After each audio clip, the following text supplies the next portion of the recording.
Hey everybody. Yeah, so we were having a family vacation in Puerto Vallarta, and both my girls were grown, so it was me, my husband, my two adult daughters, and my 1-year-old granddaughter, right? And guys, it was wonderful. Oh my. It was just all inclusive. It was 7 different restaurants. It was room service whenever you wanted it. My daughters, the girls, they had their own room. It was huge, with an ocean view. My husband and I had our own room. We had nightly entertainment. It was just fabulous. And my daughters went home 2 days early. And when my husband and I landed back into the Houston area, I immediately got off the plane and called to check on everybody, right? And I had told my daughter, I said, Shalandra, you live in your own place, but she lived in the city and we lived in the suburbs. And I said, why don't you just stay at my place, right? And I guess I was a little concerned about Venice, but I felt like she would be safe. And so I called Shalandra, and she had been asleep with the baby. And I talked to her for a little bit and said, okay, well, we're on our way home. And I said, let me talk to Venice. And she went looking for her and couldn't find her. I didn't know what to do. We didn't know what to do. She's looking all over the house. Can't find her anywhere. Backyard, front yard, down the street. Can't find her. You can only imagine the horror I felt.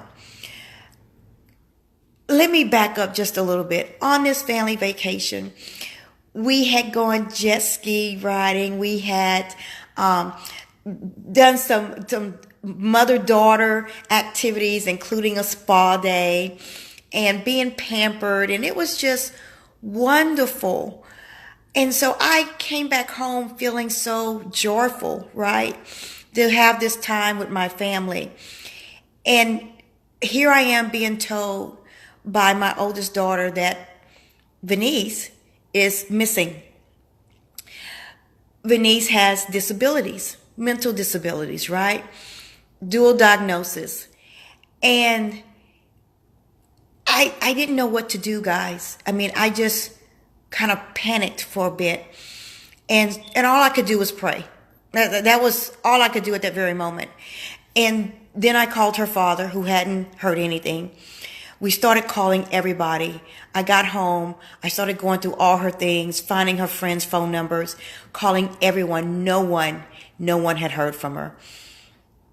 And by the time it was all over, she ended up in a hospital. We found her maybe 24, 36 hours later. She walked from my home, caught a ride with some strange guy, made it into downtown Houston, the 4th largest city in the U.S., made her way all the way into downtown, connected with some guy, made her way to the north side of Houston. That guy happened to pick up the phone and somehow called her uncle, but he left her. She then connected with another guy and then made her way to the south side of Houston. Guys, you have no idea. It takes an hour or more just to drive from North Houston to South Houston. And here she was on a bus taking transfer after transfer with this guy. And it ended up in the hospital. I won't say all the details, but it was awful. And it was during that time that I thought, I've done all this. I'm giving you this wonderful life. And yes, I did think that, because I was doing everything to be a good mom. And why did she run? To this day, we don't know. To this day, she doesn't know. But I think it was because she wanted her freedom. She wanted to be able to come and go as she pleased, with who she pleased.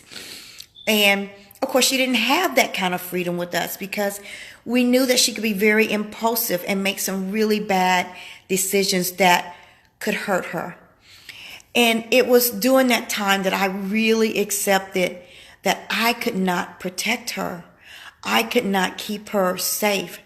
I started thinking, what happens if I go take a shower? What happens if I'm asleep at night? And yes, we have an alarm system, but are you thinking about turning on the alarm when you just run to take a nap during the day?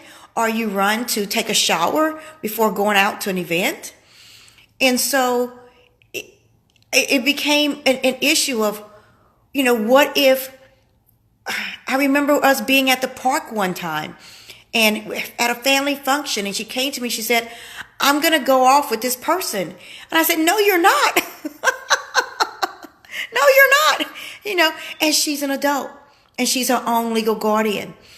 And even when she ran away, we couldn't just call the police because she's an adult.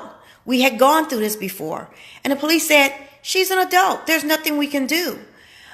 So, I realized, guys, that it was a very painful experience. And that's just one of the many painful experiences that we had. And I realized that I just needed help. We needed help. It took her father a long time. We were divorced. It took him a long time to realize that we couldn't do it by ourselves. We needed some serious help to keep her safe, because that was the most important thing. He and I couldn't agree on anything, but we agreed on that we loved our daughter and we wanted her to be safe. It's very hard, guys, to take care of another adult, especially when they know that they're an adult and they want to make their own decisions. But we have to have a balance of protecting them, taking care of them, letting them make some decisions on their own, and knowing when to get help. If you need anything from us, please let us know. Please let us know. We are here for you. We want to be a community that supports one another, right? Please like us on Facebook, follow us. If you need any other help, please click on our link. We're there for you. All right. Bye-bye, guys.